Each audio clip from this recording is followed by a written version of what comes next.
America అధ్యక్షుడు Donald Trump తీసుకున్న తాజా నిర్ణయాలపై ప్రపంచవ్యాప్తంగా విమర్శలు వెల్లువెత్తుతున్నాయి. ముఖ్యంగా భారతీయ ఐటీ ఉద్యోగులను, టెక్ కంపెనీలను తీవ్రంగా ప్రభావితం చేసే H-1B వీసా ఫీజు పెంపు అంశంపై ఇండియన్ మీడియా కూడా ఘాటు స్పందన వ్యక్తం చేస్తుంది. తెలుగు మీడియా రంగంలో ప్రముఖులు TV5 anchor Sambasivarao, ABN Venkatakrishna Trump విధానాలను కఠినంగా విమర్శిస్తూ నేరుగా యుద్ధం ప్రకటించారు. ఈ నిర్ణయం కేవలం అమెరికాలో ఉద్యోగాలను కాపాడడానికే కాదు, విదేశీయులపై వివక్ష చూపించే ప్రయత్నం కూడా అని వీరిద్దరూ వ్యాఖ్యానించారు. TV5 సాంబా తన డిబేట్స్ లో మాట్లాడుతూ, అమెరికా ఆర్థిక వ్యవస్థ నిలబెట్టేది వలసదారుల కృషి, వారిని దూరం చేస్తే అమెరికా కూలిపోవడమే తప్ప ఎదగదు అని ట్రంప్ను హెచ్చరించారు. అదేవిధంగా ABN వెంకటకృష్ణ మాట్లాడుతూ, ట్రంప్ తీసుకున్న ఈ నిర్ణయం ఒక రకంగా యుద్ధ ప్రకటనే.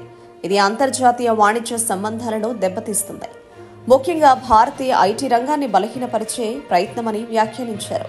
ఇద్దరి ఘాటైన విమర్శలతో ముందస్తు జాగ్రత్త చర్యగా ట్రంప్ ప్రభుత్వం అమెరికా భూభాగంలో ఎల్లో మీడియాగా పేర్కొందిన కొన్ని భారతీయ టీవీ ఛానల్స్ ప్రసారాలను తాత్కాలికంగా నిలిపివేసిందని సమాచారం. ఇక ఈ పరిణామం తెలుగు మీడియాలో హాట్ టాపిక్ గా మారింది. సోషల్ మీడియాలో వేదికలపై Samba versus Trump, Venkatakrishna versus White House అంటూ మీమ్స్, పోస్టులు తెగ వైరల్ అవుతున్నాయి.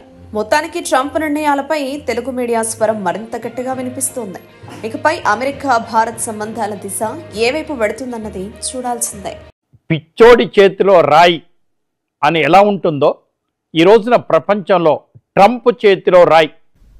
ఈయన దేశాల మధ్య యుద్ధాలను ఆపడం ఏమో కానీ ఇప్పుడు ప్రత్యక్షంగానో పరోక్షంగానో మన మీద యుద్ధం ప్రకటించాడు.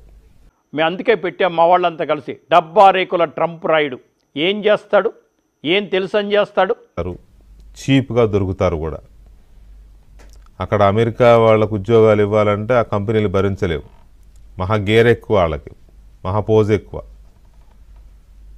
మన వాళ్ళు అయితే వాళ్ళకి ఇచ్చే శాలరీలో సగం శాలరీకే మన వాళ్ళు గొడ్డు చాకరీ చేస్తారు. మొదట